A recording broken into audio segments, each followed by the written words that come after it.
الحمد لله رب العالمين والصلاة والسلام على سيد الأنبياء والمرسلين وعلى آله وصحبه أجمعين ثم أما بعد فأعوذ بالله من الشيطان الرجيم أشر أريد بمن في الأرض أم أراد بهم ربهم رشدا رب اشرح لي صدري ويسر لي أمري واحلل عقدة من لساني يفقه قولي آمين رب العالمین. السلام علیکم ورحمۃ اللہ وبرکاتہ. آج کی بحث انشاءاللہ تعالی شروع کرتے ہیں سورہ جن کی 10ویں آیت سے، سورہ نمبر 72 آیت نمبر 10. اب ایک نئے سیکشن میں ہم داخل ہو رہے ہیں. التفات کے بارے میں تھوڑی سی بات میں نے آپ سے کر دی تھی. اس نئے سیکشن میں جو کچھ مثالیں میں آپ کو دوں گا ان کا تعلق ہے قرآن کی جو افعال ہیں نا، وربز، ان کا ایک خاص استعمال ہے. وربز کے بارے میں، افعال کے بارے میں کچھ ابتدائی باتیں میں آپ سے کر دوں. کچھ 4 ڈیمنشنز ہیں وربز کی، چار باتیں ہیں جو آپ کو سمجھنے کی ضرورت ہے افعال کے بارے میں. ہم اردو کے گرامر کے اسٹوڈنٹ تو ہونے سے رہے، نہ مجھے اردو گرامر کا کوئی علم ہے، لیکن پھر بھی کچھ بیسک باتیں میں آپ کے سامنے رکھ دوں تاکہ آپ کو ان فرقوں کا احساس ہو، تاکہ جب یہ مثالوں کی بات آئے تو آپ کو بات ٹھیک سے واضح ہو جائے. ٹھیک ہے نا؟ پہلی بات کہ فعل میں ہوتا ہے یا تو صیغہ ہوتا ہے ماضی کا یا حال کا یا مستقبل کا. میں نے کھایا، ماضی کی بات، میں کھا رہا ہوں، حال کی بات، میں کھاؤں گا، مستقبل کی بات. ٹھیک ہے نا؟ تو 3 صیغے ہوتے ہیں، ماضی، حال اور مستقبل. عربی میں ان میں تھوڑا سا فرق ہے، صرف وقت کا فرق نہیں ہے، زمانی فرق نہیں ہے. زمانی فرق ہوتا ہے کہ ماضی کی بات پہلے جو ہو چکی، حال کی جو ابھی ہو رہی ہے، مستقبل کی جو ہونے والی ہے. یہ عام فرق ہے، یہ ہر زبان میں ہوتا ہے. عربی میں جو ایک مزید تھوڑا سا فرق ہے وہ یہ ہے کہ ماضی کی بات اس وقت کی جاتی ہے جب کوئی کام ایک دفعہ ہوا ہو، جب کوئی کام ایک دفعہ ہوا ہو. اور حال کی بات، حال کا صیغہ اس وقت استعمال کیا جاتا ہے جب کوئی کام بار بار ہو رہا ہو. اسے مضارع کہتے ہیں، جو بار بار ہو رہا ہو. ماضی کا صیغہ کب؟ جب بات ایک دفعہ ہوئی ہو، اور حال کا جب بار بار ہو رہا ہو. اس کی چھوٹی سی اردو کی مثال بھی سمجھ لیں تاکہ بات کچھ ذہن میں بیٹھ جائے. ماضی میں کہتے ہیں میں کھانے گیا، میں کھانے گیا. اب کتنی دفعہ گئے؟ ایک مرتبہ گئے. اگر آپ نے کہا میں کھانے گیا تو ایک مرتبہ گئے. میں شہر گیا، ایک مرتبہ گئے. اگر آپ کہیں میں شہر جاتا ہوں، میں شہر جاتا ہوں، حال کا صیغہ استعمال کر رہا ہوں، لیکن اس حال میں کتنی دفعہ گئے؟ کیا اشارہ ہے؟ ایک ہی دفعہ. نہیں، جاتے رہتے ہیں. میں کھانا کھاتا ہوں، کھاتے رہتے ہیں. ٹھیک ہے نا؟ تو جو حال کا صیغہ ہے اس میں کچھ ایک طرح سے ایک تکرار ہوتی ہے، بار بار ہونے کا اشارہ ہوتا ہے. اور جو ماضی ہے اس میں بات صرف ایک دفعہ ہوتی ہے. اچھا، اس کی 1-2 مثالیں لے لیں، پھر تھوڑی اور اگلی بات کرتے ہیں. قرآن میں 2 خوابوں کا ذکر ہے. ایک خواب ہے یوسف علیہ السلام کا، دوسرا خواب ہے ابراہیم علیہ السلام کا. نبیوں کے خواب کی بات ہو رہی ہے. تیسرا وہ ایک جو بادشاہ کا خواب تھا اس کو چھوڑیں. نبیوں کے 2 خواب ہیں قرآن میں. ایک خواب ہے ابراہیم علیہ السلام کا. آپ کو خواب کا کچھ علم ہے؟ کون سا خواب تھا؟ کسی کو پتہ ہے؟ بیٹے کو ذبح کرنے کا خواب. ہاں. یوسف علیہ السلام کے خواب کا کسی کو علم ہے؟ کچھ پتہ ہے؟ ستاروں کا خواب، 11 ستارے اور چاند اور سورج. رائٹ. اچھا، قرآن کی عجیب عبارت ہے. اللہ تعالیٰ فرماتے ہیں انی رأیت 11 کوكبا. یوسف علیہ السلام کے الفاظ ہیں میں نے 11 ستارے دیکھے. رأیت یہ ماضی کا فعل ہے، یعنی دیکھے ماضی. ابراہیم علیہ السلام کے بارے میں کہا جاتا ہے انی ارى فی المنام انی اذبحک. میں نے اپنے خواب میں بے شک دیکھا ہے، میں دیکھتا ہوں کہ میں تجھے ذبح کر رہا ہوں. اچھا، جب یوسف علیہ السلام نے خواب دیکھا تو ماضی میں بات ہو رہی تھی میں نے خواب دیکھا. ابراہیم علیہ السلام یہ نہیں کہتے میں نے خواب دیکھا، کہتے ہیں میں خواب دیکھتا ہوں. اچھا، جب یہ حال کا صیغہ استعمال ہوا تو اس میں حکمت کیا ہے؟ یوسف علیہ السلام نے کتنی مرتبہ خواب دیکھا؟ ایک مرتبہ دیکھا، تو ماضی استعمال ہوا کیونکہ ماضی کا ایک مزید اشارہ کیا ہوتا ہے؟ بات جو ایک دفعہ ہو رہی ہو. آپ کو کچھ علم ہوگا ابراہیم علیہ السلام نے جو خواب دیکھا ایک دفعہ دیکھا، کئی دفعہ دیکھا، بار بار دیکھا، تو کیا صیغہ استعمال ہوا؟ حال کا صیغہ استعمال ہوا. تو لفظ دوبارہ استعمال کرنے کی ضرورت ہی نہیں پڑی. عربی کا قاعدہ ہے خیر الکلام ما قل ودل. بہترین بات وہ ہوتی ہے جو سب سے کم الفاظ میں سب سے زیادہ بات کر دی جائے. جامع الفاظ استعمال کیے جائیں، الفاظ زیادہ استعمال کرنے کی ضرورت نہ پڑے، اور جو بات کرنی تھی کر دی. تو ایک تھوڑا سا صیغہ بدلنے سے، ماضی سے حال بنانے سے مزید دروس نکل آتے ہیں. اسی طرح کا ایک عجیب درس ہے قرآن میں قتل کے بارے میں. قتل کا ذکر سورہ مائدہ میں ہے، اور ان آیات میں، اور مائدہ میں سورہ نساء میں ہے. اور قتل جو ہے مختلف قسم کے ہوتے ہیں. کبھی غلطی سے انسان دوسرے کو قتل کر دے، جیسے کار ایکسیڈنٹ میں کسی کو قتل کر دیا تو یہ غلطی سے ہوا. یا کسی نے جان بوجھ کے کیا, کسی نے بیلکنی سے اپنی کسی کو دھکا دیا تو وہ جان بوجھ کے کیا. تو دو طرح کے قتل میں فرق ہے. جس نے غلطی سے کسی کو مار دیا اس کی جو کورٹ میں ججمنٹ ہوگی وہ اور ہوگی, اور جس نے جان بوجھ کے مارا اس کی اور ہوگی, اور ان دونوں میں تمیز رکھنا بہت ضروری ہے کسی بھی کورٹ سسٹم کے لیے. سورہ نساء میں جو آیات آئی ہیں 92 اور 93, من قتل مؤمنا خطأ, جس نے کہیں غلطی سے قتل کر دیا, کسی مومن کا غلطی سے قتل کر دیا. ماضی میں بات ہو رہی ہے یا حال میں بات ہو رہی ہے؟ قتل کر دیا, ماضی میں بات ہو رہی ہے. فوراً اگلی آیت میں ہے وَمَنْ يَقْتُلْ مُؤْمِنًا مُتَعَمِّدًا, جو کوئی کسی مومن کا جان بوجھ کر قتل کر رہا ہے یا کرے گا. یہ حال کی بات ہوگی, کر رہا ہے جو کرتا ہے, جو کوئی قتل کرتا ہے اچھا ترجمہ ہے, جو کوئی کسی مومن کا جان بوجھ کر قتل کرتا ہے. غلطی سے قتل کرنے کی بات تھی پچھلی آیت میں, تو کہا قتل کیا. جان بوجھ کے قتل کی بات آئی تو کیا کہا؟ قتل کرتا ہے, حال کا استعمال. میں نے آپ سے کیا کہا تھا؟ جو ماضی کی بات ہو وہ ایک دفعہ ہوتی ہے, جو حال کی بات ہو وہ بار بار ہوتی ہے.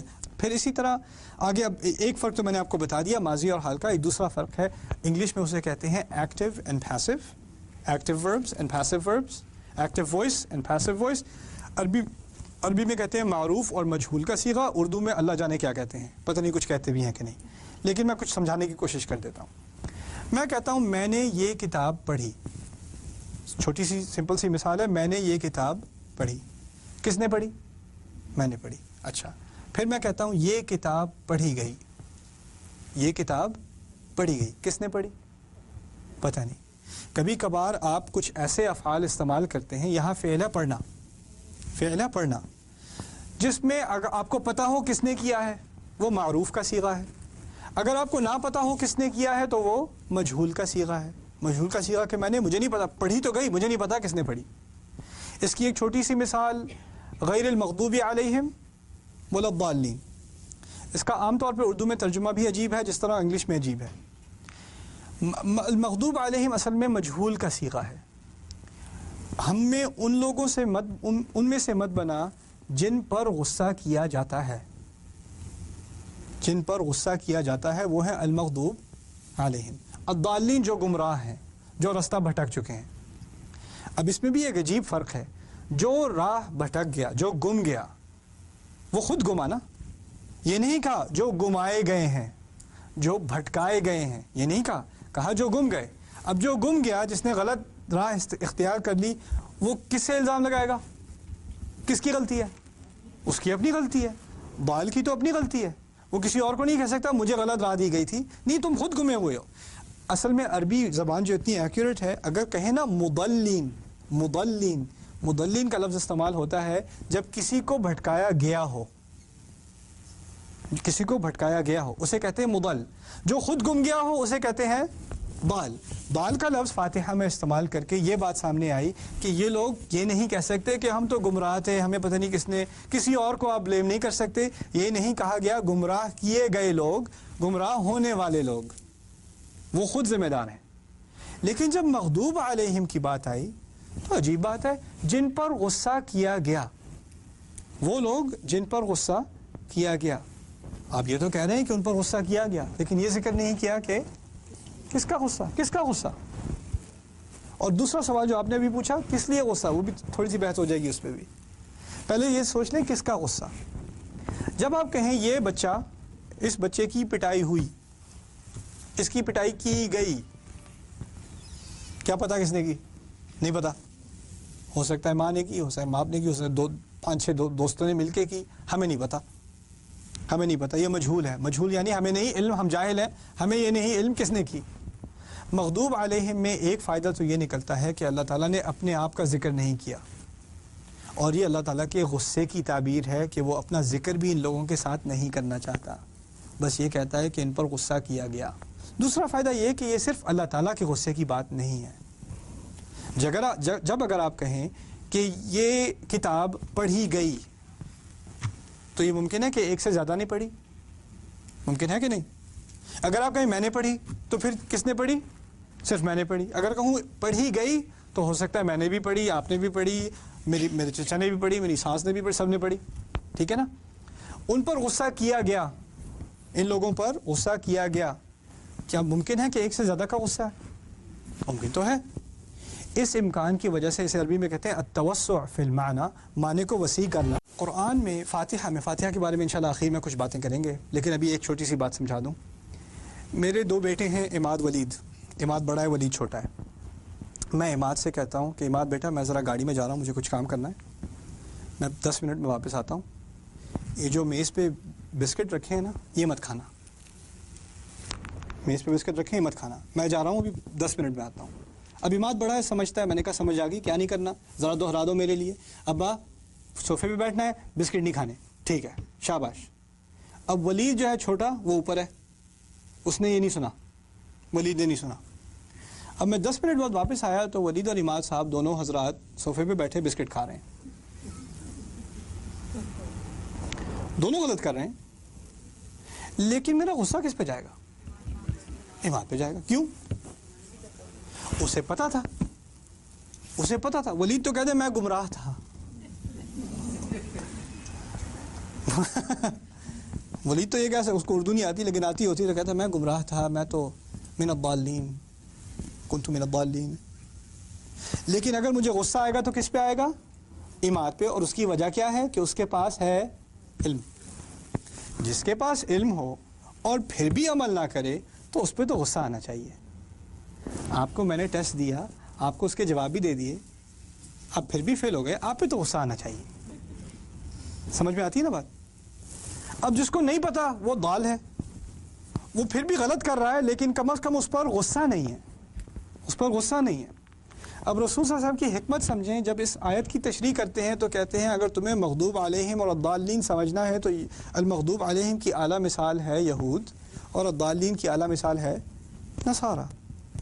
لیکن اگر اللہ تعالیٰ نے اگر صرف یہود اور نصارہ ہی کی بات کرنی ہوتی تو لکھا ہوتا قرآن میں غیر الیہود ولا النصارہ. قرآن میں لکھا ہے غیر المغضوب علیہم ولا الضالین، لیکن دونوں کی ایک کیس اسٹڈی ہے. ایک کیس اسٹڈی ہے یہود، دوسری کیس اسٹڈی ہے نصارہ. اچھا یہود کا کیا مسئلہ ہے؟ علم کی کمی ہے. علم کی تو کوئی کمی نہیں، کمی ہے تو کہاں ہے؟ عمل میں ہے. جس کے پاس علم ہو اور عمل نہ کرے، علم ہونے کے باوجود اس پہ غصہ آتا ہے کہ نہیں آتا؟ دیکھو ذرا المغضوب علیہم، بڑی لاجیکل بات ہے. اور جو بیچارے غلط کام کر رہے ہیں لیکن انہیں پتہ بھی نہیں غلط کام کر رہے ہیں کیونکہ وہ کیا ہیں؟ گمراہ ہیں. وہ نصارہ کی مثال ہے، اس کو تو پتہ بھی نہیں بیچارے بائبل میں کیا ہے، اس کو خود بائبل کا نہیں پتا. اس کی تو ان کو تو صدیاں گزر گئیں کہ بائبل پڑھنا ایلیگل تھی، منع تھی. جو پڑھ لے اسے مار دیا جائے گا. کون پڑھائے گا تمہیں؟ چرچ پڑھائے گا تمہیں؟ وہ ضال ہو گئے، وہ گمراہ ہو گئے. اسی تو غیر المغضوب علیہم ولا الضالین، علم ہونے کی وجہ سے ہونے کے باوجود عمل نہ کرے وہ مغضوب علیہم. اچھا اس کی ایک آخری مثال چھوٹی سی میں دے دوں جس کا تعلق ادب سے ہے. قرآن ادب سکھاتا ہے. جن کی ایک جماعت تھی، اس کی کہانی انشاءاللہ میں کبھی اور کسی اور حلقے میں آپ کو بتاؤں گا. جن کی ایک جماعت تھی جنہوں کی جماعت جنہوں نے قرآن کو سنا، گزر رہے تھے، ایک ان کا گروہ گزر رہا تھا، رسول صلی اللہ علیہ وسلم قرآن پڑھ رہے تھے، وہ ذرا ایک اپنی جگہ کھڑے رہ گئے. فلما حضروه انصتوا، جب وہ اس کی حاضری میں تھے، قرآن کی حاضری میں تھے تو خاموش کے خاموش رہ گئے. فلما قضی ولوا الی قومهم منذرین، جب قرآن پڑھا جا چکا تب وہ اپنی قوموں کے پاس گئے ان کو خبردار کرنے. ایک خطبہ سننے کے بعد، ایک کچھ تھوڑی سی آیات سننے کے بعد وہ مسلمان بھی ہو گئے اور دائی بھی ہو گئے. اچھا اب ان جنوں کے بارے میں انہوں نے ایک تقریر کی، جنہوں نے مسلمان ہونے کے بعد کچھ باتیں کہیں، اور وہ باتیں اتنی خوبصورت ہیں کہ اللہ تعالیٰ نے ان کو نازل کر دیا اور سورہ جن کا حصہ بنا دیا. سورۃ الجن میں ان کی کچھ باتوں کا ذکر ہے. ان میں سے ایک جو بڑی پیاری بات جنہوں نے کی، بہت خوبصورت بات ہے. کہتے ہیں وَأَنَّا لَا نَدْرِي أَشَرٌ أُرِيدَ بِمَنْ فِي الْأَرْضِ أَمْ أَرَادَ بِهِمْ رَبُّهُمْ رَشَدًا. ہمیں کوئی علم نہیں تھا کہ کیا زمین والوں کے لیے کسی برائی کا ارادہ کیا گیا ہے یا ان کا رب ان کے لیے کوئی اچھائی چاہتا ہے. میں دوبارہ ترجمہ کرتا ہوں. ہمیں کوئی علم نہیں تھا کہ کیا زمین والوں کے لیے کسی برائی کا ارادہ کیا گیا ہے یا ان کا رب ان کے لیے کوئی اچھائی کا ارادہ رکھتا تھا. اب 2 ارادوں کا ذکر ہے، اچھائی کا ارادہ اور برائی کا ارادہ. جب اچھائی کے ارادے کی بات آئی تو کہتے ہیں کہ کیا ان کے رب نے ان کے لیے کوئی اچھائی رکھی تھی، کسی اچھائی کا ارادہ رکھا تھا. رب کا لفظ سنا آپ نے. جب برائی کی بات کی تھی جب برائی کی بات کی تھی تو کیا یہ کہا تھا کہ ہمیں نہیں معلوم تھا کہ کیا ان کے رب نے ان کے لیے کوئی برا ارادہ رکھا تھا؟ یہ سنا آپ نے ترجمے میں؟ نہیں. میں نے کیا ترجمہ کیا؟ ہمیں معلوم نہیں تھا کہ کیا کسی برائی کا ارادہ کیا گیا تھا. برائی کا ارادہ کیا گیا، سوال پیدا ہوتا ہے کس کا ارادہ؟ اس کا ذکر نہیں. کیوں؟ کیونکہ انہیں ابھی سے علم ہے، لا الہ الا اللہ کہنے کے فوراً بعد علم ہے کہ جب برائی کا لفظ استعمال ہو تو اپنے رب کا ذکر نہیں کرنا چاہیے، جب اچھائی کا لفظ استعمال ہو تو رب کا ذکر کرنا چاہیے. تو فوراً کہتے ہیں ہمیں نہیں معلوم تھا کیا برائی کا ارادہ کیا گیا ہے یا اپنے رب نے، ہمارے رب نے، ان کے رب نے ان کے لیے کسی اچھائی کا ارادہ کیا تھا. ایک دفعہ رب کا ذکر، دوسری دفعہ رب کا حذف، نہ ذکر نہ کرنا، یہ بھی ادب کی بات ہے. تو جب اللہ تعالیٰ کی طرف کوئی بات منسوب کی جائے، اللہ تعالیٰ کی طرف کے بارے میں کوئی بات کہی جائے تو ادب کا لحاظ رکھنا چاہیے. اتنا لحاظ تو جنوں کو بھی ہے یار، اتنی عزت تو جن بھی کرتے ہیں. ہمارے یہاں کیا ہے یار، بس دیکھو اللہ تعالیٰ نے بڑی مصیبت میں ڈالا ہوا ہے آج کل. لوگ کہتے ہیں کہ نہیں کہتے؟ کچھ تمیز سے بات کر لو. اللہ تعالیٰ کے بارے میں بات کر رہے ہو یار، دیکھو بس اللہ تعالیٰ بس مشکلوں میں ہی ڈالتے جاتے ہیں، پتہ نہیں کیا ہے، کیا گناہ کر دیا ہے کہ بس پیچھے ہی پڑے ہوئے ہیں آج کل. سبحان اللہ، یہ باتیں میں نے خود اپنے کانوں سے سنی ہیں.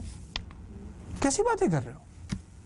یہاں تک جن کو تو اتنا خیال ہے کہ کوئی اللہ تعالیٰ نے کوئی سزا مقرر بھی کی ہوتی تو وہ اس لفظ کو اس کے ساتھ استعمال نہ کرتے. سبحان اللہ، سبحان اللہ. تو ہمیں جب اللہ تعالیٰ کے بارے میں کوئی آپ کا امتحان لے بھی رہے ہیں تو پہلے الفاظ جو آپ کے منہ سے نکلنے چاہیے وہ ہونے چاہیے الحمدللہ. الحمدللہ کہنے کا بھی طریقہ ہوتا ہے، یہ نہیں ہوتا الحمدللہ بس کیا کریں، نہیں، یہ الحمد نہیں ہے. شکایت کر دی الحمدللہ کے لفظ استعمال کر کے. حمد کا معنی ہے مجھے کوئی شکایت نہیں، میں خوش ہوں، میں اللہ تعالیٰ کی تعریف میں لگا ہوا ہوں اور اس کا شکر گزار ہوں. جو بھی کر رہا ہے وہ صحیح کر رہا ہے، اس کو میرے بارے میں بہتر پتہ ہے اور میں اپنا کچھ خیال کر سکتا ہوں، وہ میرا مجھ سے بہت زیادہ خیال کرتا ہے. میرے رب سے زیادہ میرا خیال کون کرے گا؟ میں تو خود نہیں کر سکتا، میں تو خود نہیں کر سکتا. یہ اس بات کا احساس، ان جذبات کا احساس انسان کو اس وقت ہونا چاہیے جب اس کی زبان سے کون سے الفاظ نکلیں؟ الحمدللہ. اور خاص کر جب مشکل اوقات ہوں، مشکل معاملہ ہو، اس وقت ان الفاظ کو دل سے کہنا چاہیے، صرف زبان سے نہیں. اللہ تعالیٰ ہمیں دل سے الحمدللہ کہنے کی توفیق دے اور بار بار دے. بارک اللہ لی ولکم، والسلام علیکم.